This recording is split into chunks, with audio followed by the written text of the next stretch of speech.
আসসালামু আলাইকুম, welcome back to my channel Asia's daily cooking and tips. আশা করছি আপনারা সবাই খুব ভালো আছেন। আলহামদুলিল্লাহ, আমিও আল্লাহর অশেষ রহমতে খুব ভালো আছি। আজকে অনেক দিন পর আপনাদের মাঝে চলে আসলাম একটা রেসিপি নিয়ে। তো কম বেশি সবাই রান্না করতে পারেন, তা আমি কিভাবে রান্না করি সেই রেসিপিটা আজকে আপনাদের সাথে শেয়ার করব। তো এখানে দেখতে পাচ্ছেন, এটা হচ্ছে শোল মাছ, বেশ বড় একটা মাছ ছিল। তো আজকে আমি শোল মাছের এই মাথা দিয়ে লাউটা রান্না করা আপনাদেরকে দেখাবো। তো এখানে কিন্তু মাছটাকে আমি আগে সুন্দর করে ধুয়ে লবণ, হলুদ, মরিচের গুঁড়া, সাথে একটু আদা রসুন বাটা দিয়ে মাখিয়ে রেখেছিলাম, এতে করে ভিতরে মশলাটা যাবে আর এটা মাছটা ভাজলে ভালো লাগবে। আর এখানে টমেটো, পেঁয়াজ, কাঁচামরিচ, ধনিয়া পাতা এগুলো সব কুচি করে নিয়েছি। আর এই হচ্ছে লাউটাকে কেটে আমি সুন্দর করে ঝরিয়ে রেখেছি, পানিটা যাতে ঝরে যায়। তো প্রথমে আমি হচ্ছে মাছের যে মাথা আছে এগুলোকে আমি একটু হালকা করে ভেজে নিব, কারণ আমার হাজব্যান্ড আবার কষানো মাছটা বেশি লাইক করে না। তো এই কারণে হালকা করে একটু ভেজে নিব। আর আপনারা যদি একদম তাজা মাছটা দিয়ে করতে চান সেক্ষেত্রে কিন্তু কষিয়ে রান্না করবেন, সেটাও খেতে কিন্তু বেশি স্বাদ। তো আমি আগে মাছটাকে একটু ভেজে নিচ্ছি হালকা করে। প্যানটা কিন্তু বেশ গরম হয়ে গিয়েছে। বিসমিল্লাহির রহমানির রহিম। এখন আমি ভাজার জন্য এখানে তেল দিয়ে দিচ্ছি। আর একটা টিপস আপনাদের সাথে শেয়ার করি, আপনারা যখন মাছ বা চিকেন যেটাই ভাজেন না কেন, তখন যদি তেলের মধ্যে এভাবে একটু লবণের ছিটা দিয়ে দেন তাহলে কিন্তু তলায় ধরে যাবে না। মাছ বা চিকেন যেটাই ভাজেন দেখবেন সুন্দর করে উঠে যায়, আর এটা হলো কম ছিটবে।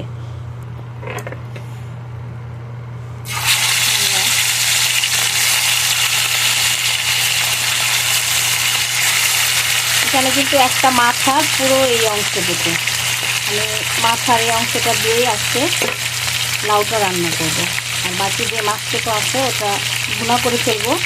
তো আজকে এই শোল মাছের মাথা দিয়ে লাউ রান্নার রেসিপিটাই শেয়ার করবো আপনাদের সাথে। সাথেই থাকুন, দেখতেই থাকুন।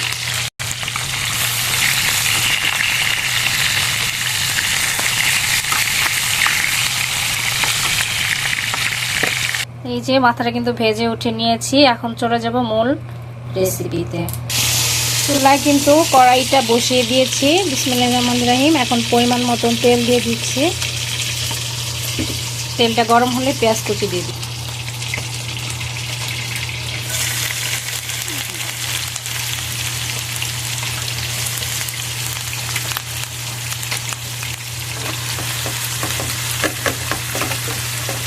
পেঁয়াজটাকে একটু ভেজে নিব, পেঁয়াজের কাঁচা ভাবটা চলে গেলে তারপরে এর মধ্যে মশলা দিয়ে দেবো। পেঁয়াজটা কিন্তু মজে গিয়েছে। এখন এখানে পরিমাণ মতন আমি আদা রসুন বাটা দিয়ে দিলাম। আর একটা টিপস আপনাদেরকে বলি, আদা রসুন বাটাটা এভাবে তেলের মধ্যে একটু ভেজে নিলে কাঁচা গন্ধটা দূর হয়ে যায়, তাতে করে তরকারির টেস্টটা কিন্তু খুব ভালো আসে। আর আপনার প্রতিটা তরকারিরই টেস্টটা কিন্তু মেন এখান থেকেই শুরু হয়। আপনি যত ভালোভাবে মশলাটা কষিয়ে নেবেন তরকারির টেস্টটা কিন্তু ঠিক ততটাই ভালো আসে। আদা রসুন বাটা ভাজা হয়ে গিয়েছে। এখন মশলা কষানোর জন্য পরিমাণ মতন পানি দিয়ে দিচ্ছি।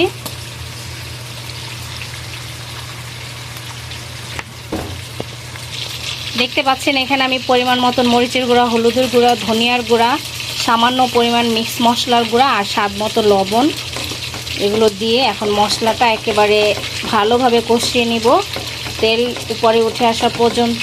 আর লাউ তরকারিতে বিশেষ করে একটু হালকা মশলা হলে কিন্তু সেই তরকারিটা খেতে ভীষণ ভালো লাগে। তো আপনারাও চেষ্টা করবেন একটু হালকা মশলাই দিতে। তো আমি তেল উঠে আসা পর্যন্ত মশলাটাকে ভালোভাবে কষিয়ে নিচ্ছি। দেখুন তেলটা কিন্তু উপরে উঠে এসেছে, মশলাটা কিন্তু ভালোভাবে কষানো হয়েছে। এখন এই মধ্যে আমি কিন্তু মাথাগুলো দিয়ে আগে একটু কষিয়ে নেব।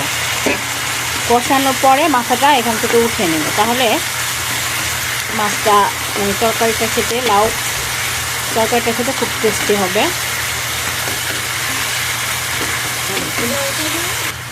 এই পর্যায়ে কিন্তু আমি কোনো পানি ইউজ করব না, জাস্ট এই মশলার মধ্যে একটু মাছটাকে কষিয়ে নিব। আর একটু ঢেকে দিচ্ছি। মাছটা কিন্তু কষানো হয়ে গিয়েছে। এখন এক এক করে আমি এটাকে এখানে উঠিয়ে নিব।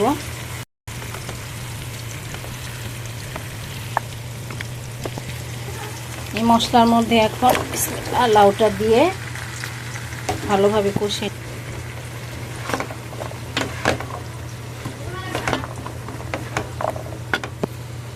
লাউটা কষানোর জন্য সামান্য একটু পানি দিয়ে দিলাম।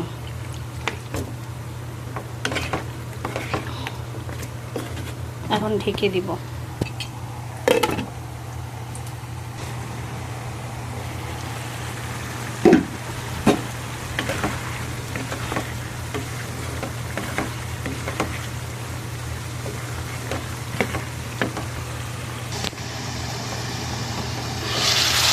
এই যে দেখতে পাচ্ছেন লাউটা কিন্তু মোটামুটি অনেক কষানো হয়ে গিয়েছে।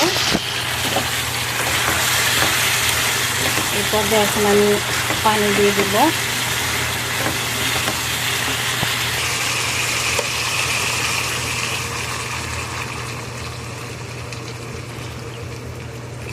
খুব বেশি ঝোল থাকবে না, একটু মাখা মাখা টাইপেরই হবে।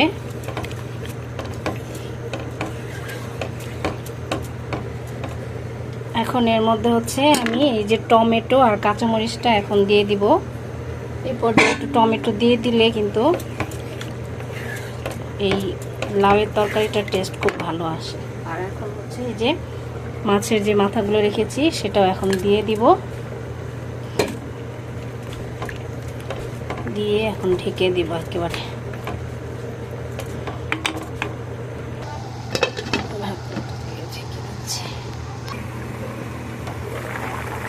এই পর্যায়ে আমি একটু সামান্য পরিমাণে জিরার গুঁড়া দিয়ে দিব। এতে করে কিন্তু শোল মাছের মাথা দিয়ে লাউয়ের টেস্টটা কিন্তু খুবই ভালো আসে। আর একেবারে নামানোর আগে দিয়ে তখন হচ্ছে আমি একটু ধনিয়া পাতা দিয়ে তারপর নামিয়ে নেব।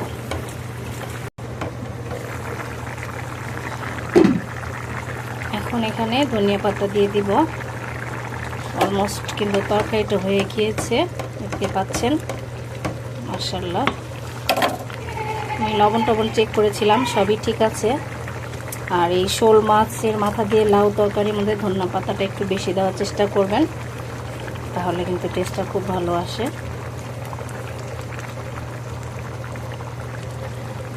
ঢেকে একটু পরে নামিয়ে নিব। এই তো ফাইনাল লুক শোল মাছের মাথা দিয়ে লাউ। দেখুন মাশাআল্লাহ কতটা লোভনীয় লাগছে। চলুন একটু পরিবেশন করে দেখিয়ে দিই। এই যে তৈরি হয়ে গিয়েছে দারুণ মজাদার শোল মাছের মাথা দিয়ে লাউ তরকারি। এটা দেখতে যতটা লোভনীয় লাগছে, খেতেও কিন্তু মাশাআল্লাহ এটা দারুণ মজা হয়। আপনারা কিন্তু অবশ্যই আমার রেসিপিটি ফলো করে বাসায় তৈরি করবেন। আর বাংলাদেশে এখন শীতের সময়, এই সময় কিন্তু একদম ফ্রেশ শোল মাছ একদম পাওয়া যায়, তাজা তাজা শোল মাছ। তো আমিও কিন্তু এটা দেশ থেকে একদম ফ্রেশ একটা মাছই নিয়ে এসেছিলাম, একদম লাফানো মাছ। তো কেমন লাগলো আজকের রেসিপিটা অবশ্যই কিন্তু কমেন্ট করে জানাবেন। ভিডিওটি দেখার শুরুতে একটি লাইক দিতে কিন্তু একদম ভুলবেন না। আর সবাই ভালো থাকবেন, আমার জন্য দোয়া করবেন। নতুন নতুন আরো মজাদার রেসিপি, আরো সুন্দর সুন্দর ব্লগ নিয়ে ইনশাল্লাহ আপনাদের সাথে থাকার চেষ্টা করব। ভালো থাকবেন সবাই, আমাদের জন্য দোয়া করবেন। আল্লাহ হাফেজ।